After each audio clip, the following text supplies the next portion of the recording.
শব্দ। এই শব্দ কি? ফুসফুস থেকে নির্গত বায়ু যা কণ্ঠের সাথে ঘর্ষণে কম্পনে পরিবর্তিত হয়, এই কি শব্দ? না, শব্দ হলো নাদ, শব্দ হলো ব্রহ্ম। এই শব্দ অত্যাধিক শক্তিশালী। এই শব্দতে এত শক্তি থাকে এই সংসারকে বদলে দিতে পারে। আপনার শব্দ বীজের ন্যায় হয়, কারোর মনে কাঁটাও উৎপন্ন করতে পারে, আবার পুষ্পও উৎপন্ন করতে পারে। যদি কোনো ব্যক্তি নিরাশ হন, নিজের জীবনের সব থেকে কঠিন সময় পার করছেন, তাকে প্রেরণার দুটি শব্দ বলে দিলেই সে অসম্ভব থেকে অসম্ভবকারী কার্য করে দেবে। যেমন জাম্ববানের প্রেরণার দ্বারা বীর হনুমান সাগর পার করেছিলেন। আর যদি কেউ উৎসাহী হন, তার উৎসাহ কম করার জন্য বলা দুটি শব্দ তাকে তার পতনের দিকে নিজে থেকেই নিয়ে যেতে পারে। তাই এই শব্দের মাহাত্ম্য বুঝুন, শব্দের শক্তিকে বুঝুন, আর আমার সাথে ভালোবেসে বলুন, রাধা রাধা। ফাগুন পূর্ণিমাতে পালন করা হয় এই বিশেষ উৎসব, যার নাম শুনতেই রঙের কথা মনে পড়ে, মন উচ্ছ্বসিত হয়ে ওঠে। এই উৎসবের নাম হল দোল। এমন কি বিশেষ রয়েছে এই উৎসবে যা অন্য কোনো উৎসবে নেই? ত্যাগ। নতুন কোনো রঙকে আপন করে নিতে গেলে পুরনো রঙকে ত্যাগ করে দিতে হয়। সাতরঙা হওয়ার জন্য সাদা কাপড়কেও নিজের উপর নতুন রং ধারণ করতে হয়। আর এই ত্যাগ একেবারেই সরল নয়। সেই জন্যই তো রং খেলার পূর্বে আমরা হোলিকা দহন করি।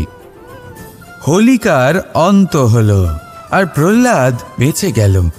অর্থাৎ যে অপবিত্র ছিল, অসত্য ছিল, তার অন্ত হল, আর যে পবিত্র ছিল, যে সত্য ছিল, সে থেকে গেল। এইভাবে আপনিও আপনার মনের মধ্যে যত বিকার রয়েছে, যে বিকারের বোঝা আপনি বয়ে নিয়ে চলেন, সেই ভার হোলিকা দহনে ভস্ম করে দিন। নিজেকে হালকা বোধ করবেন, আর যখন নিজেকে হালকা বোধ করবেন, নিজে থেকেই জীবনে উন্নতি করবেন। তাই এই দোলে নিজেকে বিকার মুক্ত করুন। দোলের এই আনন্দ আরো অনেক বেড়ে যাবে, আর মন প্রসন্ন হয়ে বলবে, রাধা রাধা। এই বছর দোলে নিজের প্রিয়জনকে কোন রঙে রাঙিয়ে তুলতে চান আপনি? লাল, সবুজ, হলুদ, নীল, সাতরঙা, অনেক রং রয়েছে। আমাকে জিজ্ঞেস করলে আমি বলবো, এই বছরও ওই রঙেই খেলবো যে রং দিয়ে আমি ছোটবেলা থেকে আজ পর্যন্ত খেলে এসেছি। প্রেমের রং। প্রেমের এই রং যা হয়তো দেখা যায় না, কিন্তু যখন এই প্রেমের রং গায়ে লাগে, তখন সব রঙই ভালো লাগে। প্রেম যাতে কোনো রং অশুভ মনে হয় না, সবই ভালো মনে হয়। এটা হলো সেই প্রেম যার জন্য আমি প্রেমের দেবতা হয়েছি। আর সত্যি বলতে আপনারও কিন্তু এই প্রেমের রং দিয়ে খেলা উচিত। প্রচেষ্টা করুন, আপনি এই দোলে যত খুশি রং দিয়েই খেলুন না কেন, তাতে এক বিন্দু প্রেমের রং অবশ্যই মিশিয়ে দেবেন। এই দোলের আনন্দ দ্বিগুণ হয়ে যাবে। আপনজন হোক বা পর হোক, সবার সাথে প্রেমের দোল খেলুন। সবাই কাছাকাছি আসবে, আর সবাই কাছাকাছি এলে যে ঊর্জা তৈরি হবে, সেটাই হলো দোলের আসল রং। তাই এইবার দোলে সকলকে প্রেমের রঙে রাঙিয়ে তুলুন, আর এই প্রেম ভাব নিয়েই বলুন, রাধা রাধা। আজ বিজয়া দশমী। সেই দিন যবে শ্রীরাম রাবণকে বধ করেছিলেন। এ হলো সেই দিন যেদিন শ্রীরাম লঙ্কা জয় করেছিলেন। লোকে বলে এটা খারাপের বিরুদ্ধে ভালোর জয়ের প্রতীক। এটাকে দেখার আরও একটা দিক আছে। আগে হ্যাঁ, এটা ভালোবাসার জয়ের প্রতীক। এটা পরিবারের জয়ের প্রতীক। আপনি তো নিশ্চয়ই জানেন যে রাবণ মহাজ্ঞানী ছিল, মহা শক্তিশালী ছিল, মহাদেবের পরম ভক্ত ছিল রাবণ। এবার যে ব্যক্তি কৈলাস পর্বত তুলতে পারত, সেই ব্যক্তি নিজে এক কাটা বৃক্ষের মতো শ্রীরামের চরণে পড়েছিল। কেন? কারণ রামের সাথে লক্ষ্মণ ছিল, কিন্তু ওদিকে রাবণের সাথে বিভীষণ ছিল না। একদিকে এক পরিবারের মধ্যে ভালোবাসা ছিল, কিন্তু অপরদিকে আর এক পরিবারের মধ্যে দূরত্ব বাড়ছিল। তাই মনে রাখবেন, যদি সংসারের ওপরে বিজয় লাভ করতে হয়, তাহলে সর্বপ্রথম পরিবারের মধ্যে ভালোবাসা বজায় রাখতে হবে। পরিবারের মধ্যে ভালোবাসা বাড়ান, দূরত্ব নয়। আপনি সবসময় সুখী থাকবেন, আর জীবনের সমস্ত বাধা আপনি অতিক্রম করবেন। রাধা রাধা। মানুষের স্বভাব হলো ভাবা, ভেবেচিন্তে সিদ্ধান্ত নেওয়া, আর সিদ্ধান্ত নিয়ে এই পৃথিবী বদলানোর ভাবনা নিয়ে এগিয়ে যাওয়া, তাই না? কিন্তু সবাই কি নিজের সিদ্ধান্তের ইতিবাচক পরিণাম পেতে সফল হন? কেন শুধু কিছু মানুষই এই সংসারকে বদলাতে পারেন, সবাই নয় কেন? এর কারণ হলো হয়। আর এটাই পার্থক্য সফল আর অসফল মানুষের মধ্যে। সফল তারাই হন যারা নিজের ভাবনা আর সিদ্ধান্ত দিয়ে এই সংসার বদলে দেন, আর অসফল তারাই হন যারা এই সংসারের ভয়ে নিজের ভাবনা, নিজের সিদ্ধান্ত বদলে ফেলেন। তাই যদি এই পৃথিবীতে আপনি কিছু বদলাতে চান, তাহলে নিজের লক্ষ্য অবধি পৌঁছবার পথটা বদলান, নিজের ভাবনা আর নিজের সিদ্ধান্ত নয়।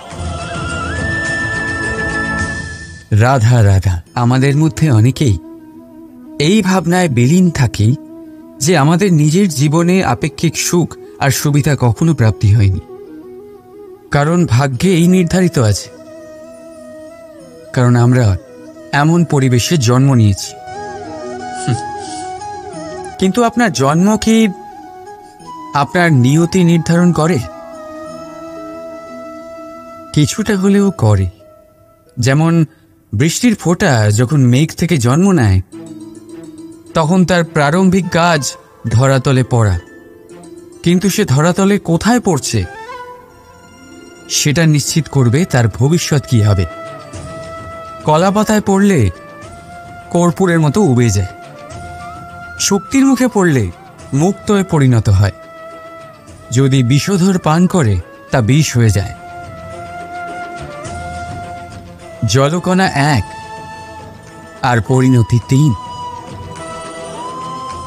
তাই পরিণতি আমাদের জন্ম নয়, আমাদের চয়ন নির্ধারিত করে।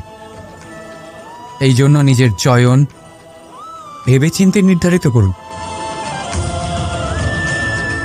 রাধা রাধা। যত্র নারীস্তে পূজ্যতে রমন্তে তত্র দেবতা। অর্থাৎ যেখানে নারীকে পুজো করা হয় সেখানে দেবতা বিরাজ করেন। আমরা এসব মানি, কিন্তু পালন কতটা করি? এবার আপনারা বলবেন, আমরা মেয়েদের সবার সামনে সম্মান করি, তার জন্মদিনে অথবা বিবাহ বার্ষিকীতে তাদের উপহার দিই, ইত্যাদি ইত্যাদি, কিন্তু এটা কি যথেষ্ট? এবার ভাবুন, একজন নারী নিজের স্বামীর জন্য, নিজের পিতার জন্য, নিজের পুত্রের জন্য, নিজের ভাইয়ের জন্য কি না করেন, আর আমরা তাকে কি শুধুমাত্র একটা উপহার দিয়ে সন্তুষ্ট করতে পারি? নারীদের স্বর্ণ অলংকারের কোনো প্রয়োজন নেই, দামি বস্ত্রেরও প্রয়োজন নেই। তার চাই আপনার থেকে সম্মান, সকলের সামনেও এবং একান্তেও। তার চাই আপনার সময়, আপনার স্নেহস্পর্শ, আর একটু চেষ্টা, যাতে আপনি তাকে বোঝাতে পারেন যে হ্যাঁ, আপনার জীবনে ওনার স্থান আছে, সমান অংশ আছে। তখনই আপনি বলতে পারবেন, যত্র নারীস্ত পূজ্যতে রমন্তে তত্র দেবতা। রাধা রাধা। অনেক সময় আপনি আপনার মাতা পিতা, আপনার হিতৈষী বা আপনার শুভাকাঙ্ক্ষীর মুখে এটা শুনে থাকবেন যে ওর ওপর কুনজর পড়েছে, ওর কুনজর শোধন করো, এইটা করো না, না হলে কুনজর পড়বে, এরম সাজসজ্জা করো না, ওটা পড়ো না, পড়লে কুনজর পড়ে যাবে। আর কেউ কেউ এই কুদৃষ্টি দূরীকরণের উপাচারও করে। লঙ্কা পুড়িয়ে ধোয়া দেন, প্রদীপের আগুনে কুদৃষ্টি দূর করে। কালো টিকা লাগান, আরো কত কিছু করেন, ঠিক আছে, কিন্তু আমি কুনজর মানি না। আমি মনে করি যদি মন পবিত্র হয় তাহলে কোনো কুনজর আপনার কোনো রকম ক্ষতি করতে পারবে না। ঝড় এলেও শুধুমাত্র সেই বাড়ি ধুলোয় ধূসরিত হয় যার জানলার আবরণ দুর্বল। ঘূর্ণিঝড়ও কেবল সেই দেওয়ালই ভাঙতে পারে যার ভিত অত্যন্ত দুর্বল। আর আপনার ব্যক্তিত্বের ভিত হল আপনার চিন্তাধারা, আপনার দর্শন। একই পরিস্থিতি, একই স্থান, একই ঘটনাকে আপনি ধনাত্মক রূপেও গ্রহণ করতে পারেন, ঋণাত্মক রূপেও গ্রহণ করতে পারেন। সিদ্ধান্ত আপনার। এই সংসারকে যেভাবে চাইবেন সেভাবেই পাবেন। এই জন্য মনে রাখবেন, নিজের দৃষ্টি নয়, দৃষ্টিভঙ্গির খেয়াল রাখুন। কারণ বলা হয়ে থাকে এই সংসারে কুনজরের উপাচার আছে, কিন্তু কুদৃষ্টিভঙ্গির নেই। তাই প্রেম ভরে বলুন রাধা রাধা। মানুষের কত রকম অনুভূতি হয়, কিন্তু সে সেটাই করে যেটা সে আজ অবধি করে এসেছে, আর এটাই তার সব থেকে বড় ভুল। আপনাকে যদি উদাহরণ দিই, তাহলে একটা গোয়ালা যে ছোটবেলা থেকে একটাই কাজ করেছে, গরুকে চড়িয়েছে, দুধ বের করেছে, সে সারা জীবন সেটাই পাবে, শুধু দুধ। কিন্তু ভেবে দেখুন, যখন এই দুধ কোনো ময়রার কাছে যায়, তখন সে সেটা দিয়ে মালপোয়া বানায়, মাখন বানায়, বিভিন্ন রকমের সুস্বাদু মিষ্টি বানায়, ঘি বানায়। সে বড় কিছু করে, তার বদলে সে বড় কিছু পায়। তাই মনে রাখবেন, যদি আপনি সেটা করেন যেটা আপনি সব সময় করে এসেছেন, তাহলে আপনি সেটাই পাবেন যা আপনি আজ পর্যন্ত পেয়ে এসেছেন। নতুন কিছু করার চেষ্টা করুন, আলাদা কিছু করার চেষ্টা করুন, নিজেকে বদলানোর চেষ্টা করুন, নিজেকে প্রস্তুত করুন, নতুন কিছু করুন। তাই মনে রাখবেন, যদি আপনি এমন কিছু করেন যা এর আগে কেউ কখনো করেনি, তাহলে আপনি এমন কিছু পাবেন যা এর আগে কেউ কখনো পায়নি। তাই নতুন উপায়, নতুন চেষ্টার দ্বারা নতুন কর্মের পালন করুন। নতুন চিন্তা নিজের ভেতরে জাগ্রত করুন, কারণ এই চিন্তাই সত্য হয়ে আপনার জীবনে আসবে। রাধা রাধা। সমুদ্র মন্থন, আমরা সবাই জানি এ কিভাবে হয়েছিল। এই মন্থন থেকে কি কি পাওয়া গেছিল? অসংখ্য রত্ন পাওয়া গেছিল, বিষ পাওয়া গেছিল, অমৃত পাওয়া গেছিল। ঠিক সেইভাবেই আমাদের ভেতরেও একটা বিশাল সমুদ্র রয়েছে, যাকে আমরা নাম দিয়েছি মন। যদি এই মনের মন্থন করা হয়, তাহলে এই মন থেকে বিষও বেরোতে পারে, আর অমৃতও বেরোতে পারে। তাই মনে রাখবেন, আপনার যে এই জিহ্বা রয়েছে তা বিষও নির্গত করতে পারে, আবার অমৃত। খারাপ কিছুও করতে পারে, যদিও আপনার মনস্কামনা খারাপ নাও হয়। তাই সবসময় যখন আপনার মুখ থেকে শব্দ উচ্চারণ করবেন, এই মনের মন্থন করে তা করুন। আর আমার সাথে ভালোবেসে বলুন রাধা রাধা। আপনি কি কখনো শুনেছেন হরিণ সিংহের থেকে পালানোর বদলে তার সাথে লড়াই করেছে? হরিণ সিংহকে আক্রমণ করেছে, কখনো শুনেছেন? কখনো না। কিন্তু এরকম হতেই পারে, এরকম হয়েই থাকে। আর এটা তখনই হয় যখন হরিণের শাবক বিপদে পড়ে। যখন তার সিংহের কবলে পড়ার ভয় থাকে, তখন হরিণীও এসে সিংহের সাথে লড়াই করতে থাকে। কারণ সে একজন মা, আর মা তার সন্তানের জন্য সব কিছু করতে পারে। এ হলো মায়ের স্নেহ, যেটা যত নরম হতে পারে ঠিক ততটাই কঠোরও হতে পারে। আর তার সন্তানের মঙ্গলের জন্য সে ক্রোধের সমস্ত সীমা পার করে তার সন্তানকে রক্ষা করেই ছাড়বে। আর সেই জন্যই তো মাকে সন্তানের জীবনে সবথেকে বড় ঢাল বলা হয়। এই মাকে আমার শত কোটি প্রণাম। রাধা রাধা। একে চিনতে পারলেন? একে কুঠার বলা হয়। আপনারা জীবনে কোথাও না কোথাও কোনো না কোনো রূপে এটা দেখেই থাকবেন। একটা ব্যাপার নিশ্চিত, এই কুঠার ছাড়া কোনো বৃক্ষকে কাটতে পারা সরল নয়। এবার আপনি কখনো এটা ভেবেছেন, এই কুঠার এর এই অংশ, এর মুখটাই যদি না থাকে তাহলে কি হবে? এ শুধুমাত্র কোনো বৃক্ষই নয়, তার কোনো ডালও কাটতে সক্ষম হবে না।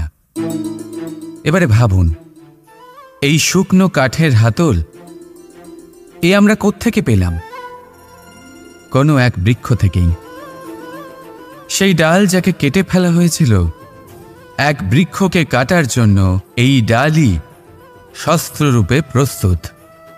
আমাদের জীবনে আমাদের প্রিয়জন, আমাদের আপনজন যখন সময় কখনো কখনো তাদের সঙ্গ না দেয়, যদি তারা দৈন্য দশায় থাকেন, তাহলে তাদের সঙ্গ কখনো ছাড়বেন না। ওনাদের প্রয়োজন শুধুমাত্র মনোবল। তা তাদের দিন। তাদের সাহায্য করা আপনার কর্তব্য। হয়তো তাদের সাথে থেকে আপনার কোনো লাভ হবে না, কিন্তু তাদের দূরে থাকাতে আপনার ক্ষতি অবশ্যই হতে পারে। সর্বদা সাহায্য করুন। সঠিক সময় আসলে তা আপনার সহায়ক অবশ্যই হবে। রাধা রাধা। আমাদের